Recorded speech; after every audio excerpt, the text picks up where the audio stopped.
Sir ये बताएं कि जो शैतान मूवी है, आपको कुछ लॉजिक लगा उसमें? एक्चुअली स्टार्टिंग में तो वो इलॉजिकल मूवी की तरह लगी। एट द एंड उसमें कुछ लॉजिक लगा मुझे। एट द एंड लगा कि हाँ पैसा वसूल हुआ है। अदरवाइज स्टार्टिंग तो बहुत ही ज्यादा मतलब कनेक्ट नहीं कर पा रही थी बहुत देर तक मूवी। आपको लगा कि जो उन्होंने रोने की जो एक्टिंग करी है अजय देवगन और उनकी वाइफ ने, तो वो एक्चुअली में लगी कि हाँ एक्चुअल एक्टिंग है? वो रियलिस्टिक तो कम लगी बट ऑब्वियसली वो एक्टिंग ही लगी क्योंकि हाँ। हाँ they are acting only.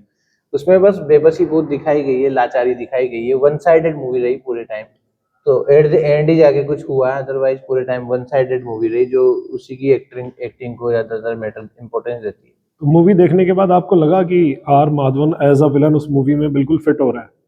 Obviously उसने उसका जॉब अच्छी तरह से किया है, तो मैं तो यही कहूंगा कि वो फिट हो गया। भले फिट हुआ होना था या नहीं होना था, उससे बेटर ऑप्शन हो सकते थे। मैं कह सकता हूँ संजय दत्त वो द ग्रेट ऑप्शन थे, बट उसने उसका पार्ट बहुत अच्छे से किया, तो I am satisfied with his acting. और जो उसमें बच्चे का रोल है, क्या वो थोड़ा सा कॉमेडी बताया है, तो वो कैसा रहा रोल? मुझे एक्चुअली इसमें बच्चों का रोल और बच्चों के लिए जो उन्होंने बताया है, बच्चों का रिलेशन जो फैमिली के साथ बताया, वो बहुत नेगेटिव लगा। मुझे लगता है ऐसी एक्टिंग या ऐसा बिहेवियर या ऐसा कल्चर लाना सोसाइटी के लिए बहुत हार्मफुल है, जहाँ पे एक बेटा अपने बाप को नाम से बुला रहा है। तो मुझे ये चीज़ें बहुत नेगेटिव लगी है।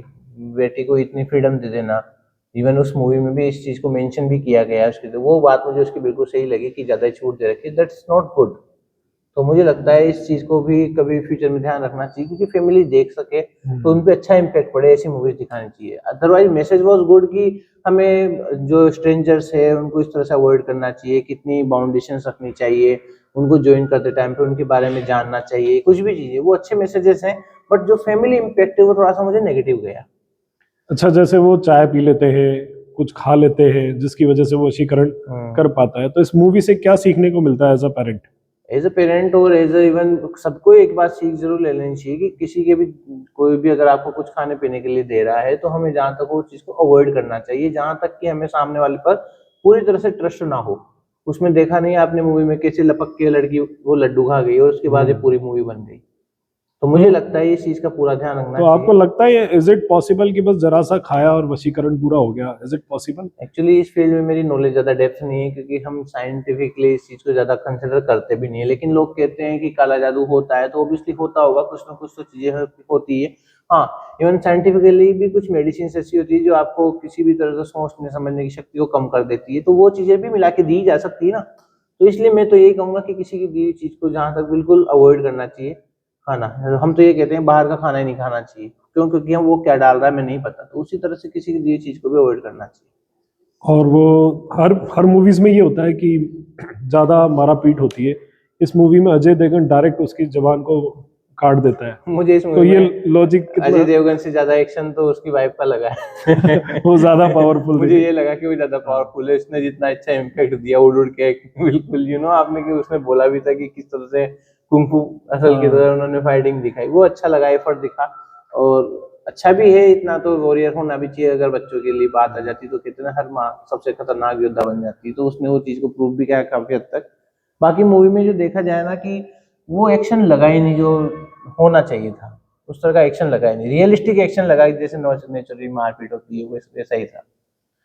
अच्छा, उसमें इस मूवी में एक सीन होता है जिसमें लड़की एक लड़के के साथ तो पहले जाती है, फिर दूसरे के साथ जाती है, और उसका पेरेंट उस चीज़ों को देख लेता है और वह बहुत नॉर्मल लेता है। तो तो मैं ये वो कह रहा कैसा लगा हूँ, हो आपको? सकता है सबके व्यूज इस फील्ड में अलग अलग हों, क्योंकि कोई ज्यादा ओपन माइंडेड होता है, कोई कैसा। लेकिन मेरे लिए थोड़ा सा ये नेगेटिव इम्पैक्ट डालता है मूवी में कि मैं तो यही चाहूंगा कि आजकल के जो यूथ है वो इस कल्चर को अपनी तरफ ना ले। सही कल्चर जो चल रहा है अपना सनातन धर्म या जो अपने ट्रेडिशनल चल रही है उनको फॉलो करना चाहिए, संस्कारी बनना चाहिए। अदरवाइज क्या होता है, इस ऐसे केसेस की वजह से ही जो गर्ल्स की जो एक रिस्पेक्ट थी वो भी डाउन होने लगी, और ये बहुत सारी चीजें क्रिमिनल इम्पैक्ट भी डालती हैं।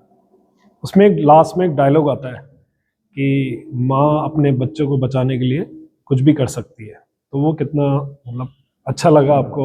जैसा और मैंने अभी बताया कि उसमें काफी हद तक इस चीज को दिखाया भी गया है कि एक माँ उस शैतान से लड़े, उससे भी लड़ जाती है, विलन से भी लड़ जाती है। तो ये काफी हद तक प्रूव करता है कि जब बात अपने बच्चों पे आती है ना, तो माँ बाप से बढ़कर जो तक कोई नहीं हो सकता इस पूरे वर्ल्ड में। वो पूरे इवन भगवान से लड़ जाए एक बार तो। तो इट्स ट्रू कंप्लीटली। आपको क्या लगता है शैतान का दूसरा पार्ट आएगा? लगता तो यही है। जिस तरह से उसकी एंडिंग हुई है उसके बिहाफ पे डेफिनेटली मुझे लगता है कि सेकंड पार्ट बनाया जा सकता है। अच्छा, उसमें एक चूहे का रोल दिखाया गया है, तो आपको क्या लगता है उसका क्या रोल होगा चूहे का? एक्चुअली चूहे का कोई रोल तो है नहीं, वो उसको ये दिखाना चाह रहा है कि तू ये खा, मतलब अच्छा। खान पीन को लेकर ही वो बताया गया है। आई डोंट थिंक कि उसमें चूहे का कोई स्पेसिफिक रोल है, और हो सकता है सेकंड पार्ट में चूहे को डायनासोर में कन्वर्ट कर देना। तो मतलब स्टोरी क्या, मतलब रियल स्टोरी जैसी लगी कि हाँ रियल में ऐसा होता होगा? रियलिस्टिक तो है, एक मैसेज अच्छा दिया है, और उसको लेकर जो उन्होंने कंडीशंस क्रिएट की वो भी काफी हद तक है, लेकिन वन साइडेड मूवी बहुत रही। कुछ पार्ट उसमें जो विलेन की जो लाइफ है उससे रिलेट भी करना चाहिए था कि उसने ऐसा क्यों किया, क्या रीजन था जिस वजह से वो ऐसा कर रहा है। कुछ ना कुछ तो स्टोरी, इवन जैसे उसकी बेटी थी उसको उसमें बिल्कुल हाइड कर दिया, वो किससे बात कर रहा था, रियली में उसकी बेटी है नहीं है, अगर है तो कहाँ है, नहीं है तो कैसे गई, ये सब चीजें थोड़ा सा ओपन होना चाहिए था। वो एक ही चार दीवारी मूवी खत्म हो गई, थोड़ा सा वो थोड़ा डिसएग्री करूंगा इस चीज अच्छा, को इसमें दिखाने में। माँ का रोल ज्यादा स्ट्रॉन्ग लगा या पिता का रोल ज्यादा स्ट्रॉन्ग लगा? मुझे इसमें माँ का रोल ज्यादा स्ट्रॉन्ग लगा। पिता का रोल मुझे बहुत ही वर्स्ट लगा। ये अजय देवगन इस बार मुझे लगता है कि निराश किया निराश किया। उनकी एक्टिंग से भी अच्छा। और उनके रोल से भी, जबकि दृश्यम में काफी हद तक ये बेटर था। और वो गर्ल एक सीन में उस यूरिन हो जाता है उसका, तो उसके बारे में आप क्या, उस क्या ये जरूरी था या कुछ रियलिस्टिक नहीं, आई लगता है आपको? डोंट थिंक कि कोई जरूरी था, वो एक बस सीन क्रिएट करने के लिए ऐसा किया गया है। There were too many option, even बहुत सारी चीजें मुझे लगा बीच में ऐसा हो सकता था, जैसे जब वो लड़की को ऊपर लेके गए थे तो उसके हाथ बांध कर उसका अगर रूम में बंद कर दिया होता तो शायद मूवी भी काफी चेंज हो गया होता। गेटिंग, जैसे ही उस लड़की को जब वो बाहर निकल गया था तो लड़की को कहीं या कुछ भी करके उसके कान बंद कर सकते थे। There were too many option जिसमें वो चीज में थी, मतलब नई चीज कर सकते थे, अच्छा कुछ कर सकते थे, कुछ अच्छा एक्शन क्रिएट कर सकते थे, वो चीजें कम हुई उसमें। तो तो वो तो है कि एक सिंपल मैसेज देने वाली movie. I don't think that it's a super duper hit, but ultimately मतलब हम ये कह सकते हैं कि एक बार जरूर देखनी चाहिए हाँ, अगर एक बार अगर नहीं भी देखो तो उसके बारे में स्टोरी जरूर सुन स्टोरी। लो। मुझे क्योंकि मैटर स्टोरी करती है, ऐसी कोई मूवी नहीं है जिसको देखे बिना नहीं समझा जा सकता। Everyone can mention their story. तो लास्ट में मैं यही कहना चाहूंगा कि एक बार जरूर आप कोशिश करें, इस मूवी को देखें और इस मूवी के बारे में जानें। Thank you. Thank you.